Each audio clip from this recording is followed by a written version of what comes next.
Leçon 362. Cet instant saint, je voudrais te le donner. Sois en charge, car je voudrais te suivre, certain que ta direction me donne la paix. Si j'ai besoin d'un mot pour m'aider, il me le donnera. Si j'ai besoin d'une pensée, il me la donnera aussi. Et si je n'ai besoin que de calme et d'un esprit tranquille et ouvert, voilà les dons que je recevrai de lui. Il est en charge à ma demande.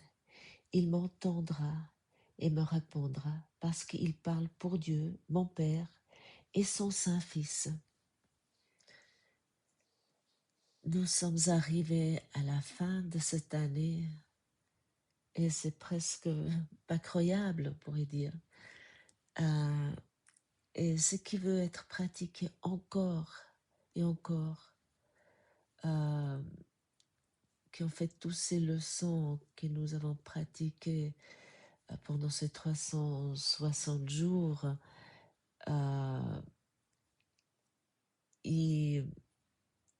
c'est un pont vers le Saint-Esprit, c'était un pont vers le Saint-Esprit que pour moi et pour toi, c'était un pont vers vers notre propre soi, vers ce saint soi, vers notre soi divin. Et le Saint-Esprit nous guide le plus en plus profondément dans ces lois. Mais comme déjà dit, cela veut être pratiqué. Et pour être pratiqué, ton esprit doit être ouvert. Il doit être disponible pour être guidé, pour être dirigé, si on peut dire. Et en fait, c'est comme un système de navigation que nous avons tous dans nos voitures. Si tu me dis, j'ai pas une voiture, mais tu connais certainement ce système de navigation, ou peut-être tu as un téléphone portable, un smartphone, où il y a maintenant également un système de navigation si tu cherches une rue ou tu es dans une ville et tu cherches un lieu. Mais je prends l'idée du système de la navigation, dans la voiture. Si tu l'allumes pas, par exemple, il ne sert à rien. Mais si tu allumes ta voiture, tu dois mettre un but, une destination. Parce que tu peux aussi utiliser ce système de navigation. Tu peux également l'allumer sans un but, hein, sans une destination. Ça te montre où tu te trouves, sur quelle route tu te trouves, quelles sont les routes à côté, tout ça. Mais ça ne te ramène pas à la maison. Et notre but, ton but est quoi? Quel est le véritable but? Notre but est Dieu. C'est de retrouver la maison, de se souvenir de notre véritable demeure.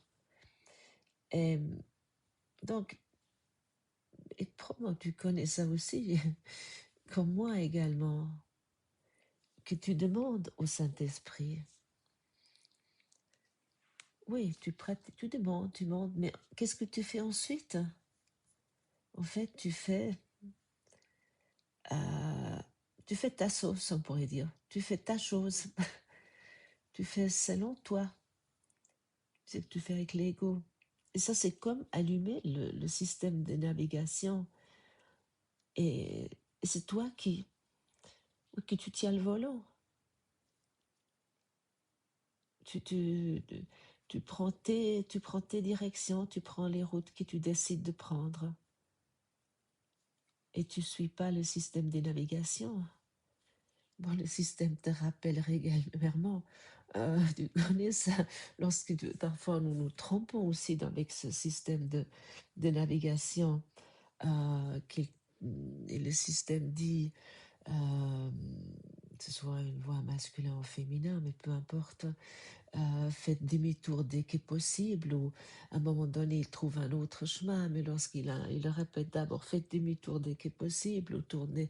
Il essaie toujours de te ramener sur le bon chemin, mais tu peux pas l'écouter aussi si tu veux. Et tu peux faire ton histoire, tu peux prendre tes routes. Euh, et puis bon, ouais, tu peux par exemple aussi dire, ok, j'ai ce Saint-Esprit à mes côtés, mon enseignant intérieur, tu sais, qui est on pourrait appeler ça un compagnon sympathique avec toi. Mais finalement, tu gères tes choses, tu fais selon tes idées, tes croyances, ce que tu crois être juste ou ce que tu crois être faux, et que tu crois que tu as raison dans tout, que tu sais qui est bien ou pas bien. Ouais, c'est comme, ouais, finalement, c'est toi qui roules. C'est comme avec un système de navigation où tu mets pas de destination. Mais si notre but est Dieu, et ton but est d'un retour vers lui, le souvenir à lui. Et à ce moment-là, lorsque tu fixes ton but, à ce moment-là, le Saint-Esprit t'aide à travers ce scénario, euh,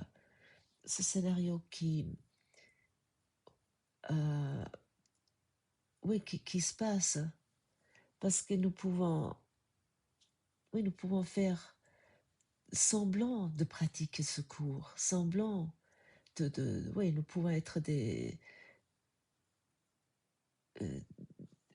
oui, à ce moment-là, nous sommes des courts philosophes, on peut dire.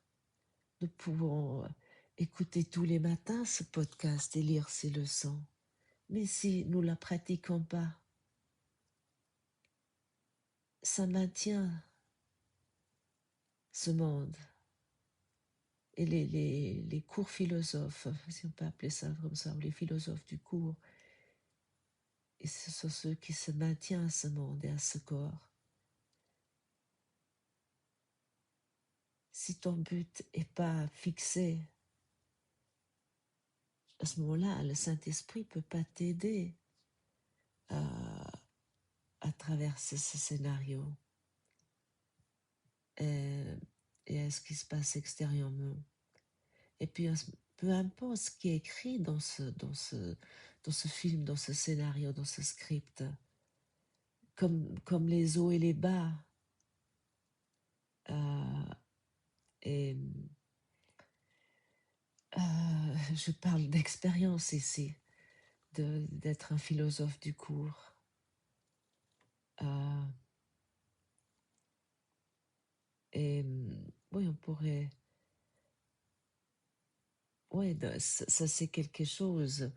Nous pouvons pratiquer ça et vraiment, je te conseille là une honnêteté. Nous devons être honnêtes, hein, parce que de dire oui, oui, je pratique ce cours ou euh, et lorsque nous sommes dans des scénarios difficiles, dans des scénarios où euh, tu rêves, moi je rêve d'exclusion, de condamnation, de jugement, d'attaque, de drame. Mais je peux sortir de ça, je peux m'arrêter. Tu peux t'arrêter, tu peux écouter la voix du Saint-Esprit qui, euh, qui, qui te dit que cela n'est pas vrai, que c'est un rêve et que ainsi je peux rester en paix. Et parfois aussi, le Saint-Esprit nous donne des mots pour nous rappeler à cette paix intérieure. Mais l'attitude intérieure avec le Saint-Esprit te fait sans cesse te souvenir. Lorsque tu es avec le Saint-Esprit, tu peux, tu es sans cesse dans ce souvenir. C'est un rêve. C'est un rêve, et te répète. ça n'a rien à voir avec ta véritable identité ou avec ma véritable identité, avec mon véritable soi. Et tous les protagonistes qui sont également à ce moment-là, ils sont rappelés. Et tu te détaches de ce rêve illusoire ainsi, peu à peu. Et tu te détaches du système de pensée de l'ego. Et, et à ce moment-là, parce que ces systèmes de pensée d'ego sont quoi? Ce sont que des vilains jeux, des jeux de souffrance. Ce sont des jeux d'ombre pour maintenir ces personnages ces personnages, je crois être l'héros principal de ce rêve. Et nous ne pouvons pas abandonner tous ces protections de l'ego sans le Saint-Esprit, parce que l'ego hurle immédiatement mais tu es cinglé, tu dois te protéger, tu dois te défendre. Je dois me défendre là, je dois dire quelque chose, je ne peux pas laisser faire, je souffre trop. Et j'ai eu hier une expérience intéressante, on pourrait appeler ça. J'ai eu l'habituelle escalation de Noël. Et je me suis jetée un assez long moment, même un très long moment là-dedans, avec mes habituels protagonistes, mes habituelles personnes dans mon entourage. Et j'ai rejoué encore une fois ce modèle habituel que je ne sais pas gérer la situation, et cela me semble dramatique. Et, et qu'est-ce qui se passe chaque année à cette fête de Noël, dans cette période? Il y a cette envie énorme que nous avons pour la lumière, cette attirance à la lumière, pour l'amour, le véritable amour, cette unité. Il y a d'un côté, il y a cette attirance, il y a cet amour, cette lumière. Et de l'autre côté se montre cette ombre, ces énormes blocages, cette résistance, mais c'est surtout ces blocages euh, devant l'amour dans chacun, ça se démontre. Et pour cette raison, il y a ces escalations de Noël dans beaucoup de familles. Et Noël, la fête de l'amour, tellement de personnes ont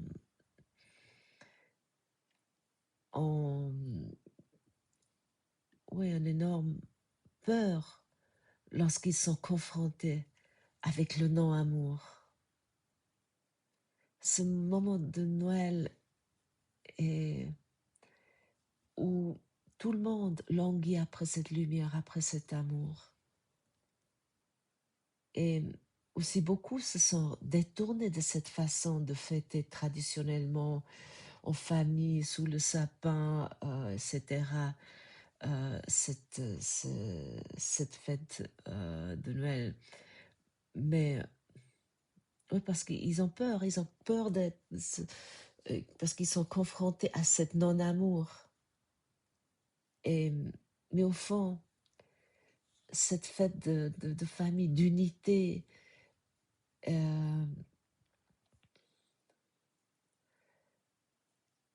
c'est une merveilleuse symbole que, au moins une fois par année, de s'unir, de s'unir d'être dans le un. Et il y a cette chanson de Chris Rea ce chanteur britannique qui vient de décéder, Driving Home for Christmas. Rentrer à la maison pour Noël. et il exprime cette envie de s'unir, de cette envie d'unité, pour s'unir en famille. Mais c'est là pour l'humanité entière. La famille est un symbole pour l'unité entière.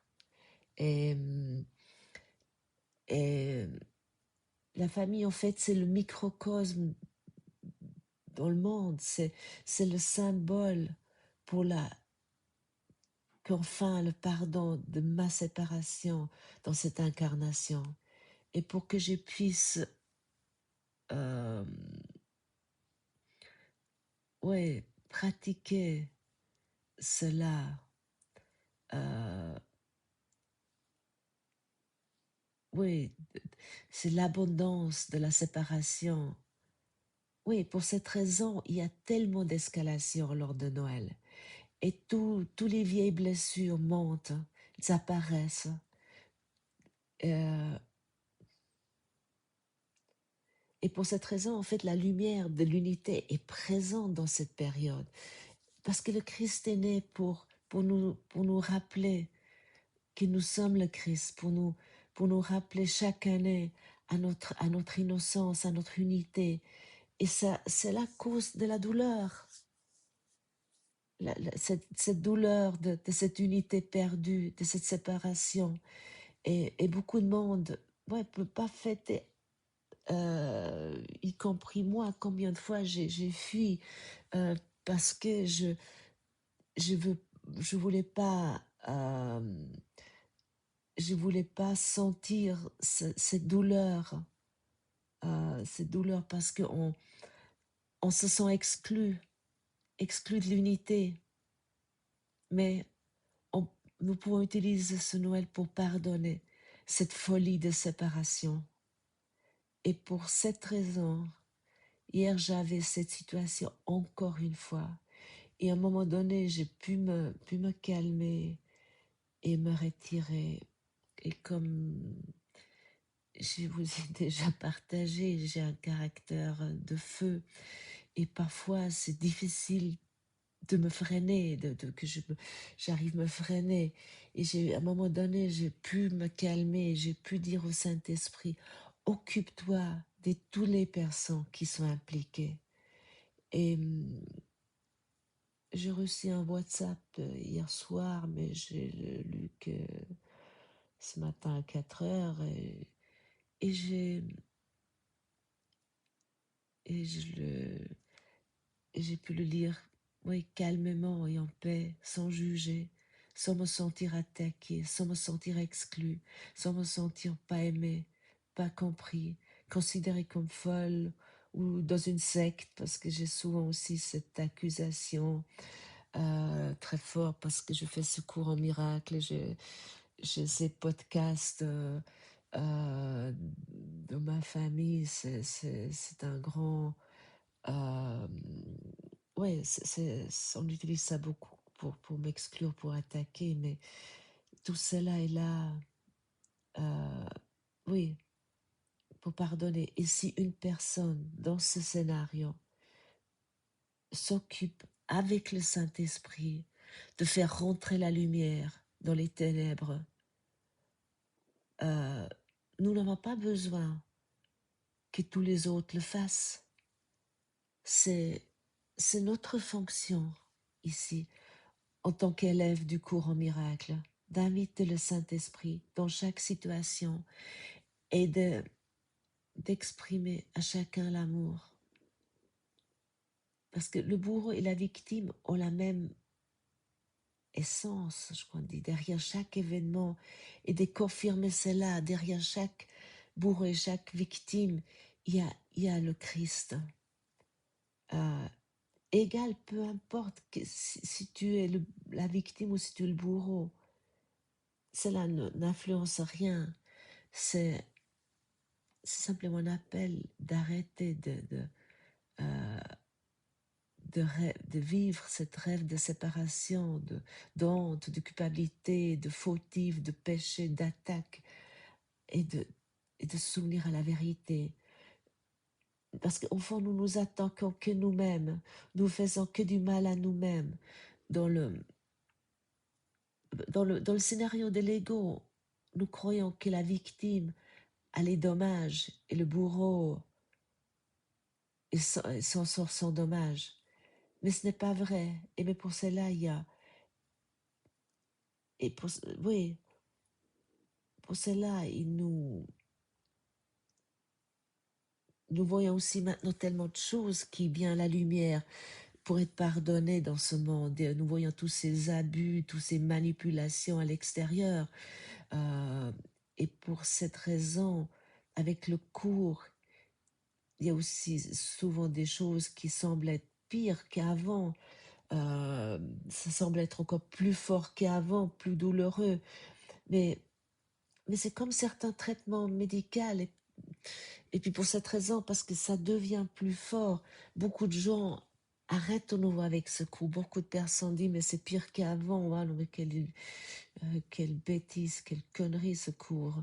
Mais c'est comme, oui, avec certains traitements médicaux, euh, euh, par exemple, lorsqu'on draine certaines choses dans des maladies ou euh, euh, d'abord, ça semble s'aggraver avant que, parce qu'il faut que ça s'élimine, il faut que ça vienne à la lumière. Et, et pour cette raison, ouais, euh, oui, ce cours nous sort de notre zone de confort. Elle doit être quitter cette zone de confort. Mais, et que cela semble souvent pire qu'avant. Mais l'ego, il t'a gardé, oui, il t'a gardé sur ton canapé, euh, mais dans ta zone de confort. Mais et tu te rends même plus compte que tu végètes là-dedans. Je connais cela très bien, la zone de confort. Euh, mais ça ne marche pas éternellement. Et tôt ou tard, ça arrive chez tout le monde que nous sommes catapultés dehors de notre canapé. Et là, la quête commence. Et le Saint-Esprit vient, il va te montrer tes blocages. Et lorsque la lumière devient plus en plus fort avec la pratique, l'ego rebelle. Et cela peut être vraiment très désagréable. Et ça revient régulièrement, surtout lorsque tu pratiques ce cours. Soudainement, il y a des choses qui explosent et tu dis c'est pas possible et encore, j'en peux plus. Mais non, c'est nous devons mettre tout à la lumière, la moindre recoin. Et les guerres dans le monde s'arrêteront seulement si les guerres s'arrêtent dans les familles, si les guerres s'arrêtent entre nous. Nous sommes ici, initiés pour nous éveiller en tant qu'une seule famille humaine. Et pour cette raison, nous avons besoin du Saint-Esprit. Et pour cette raison, nous sommes rappelés dans cette leçon, cet instant saint, je voudrais te le donner. Sois en charge, car je voudrais te suivre. Certain que ta direction me donne la paix. Pratiquons cela aujourd'hui ensemble. Merci d'avoir passé ce moment avec moi et à demain.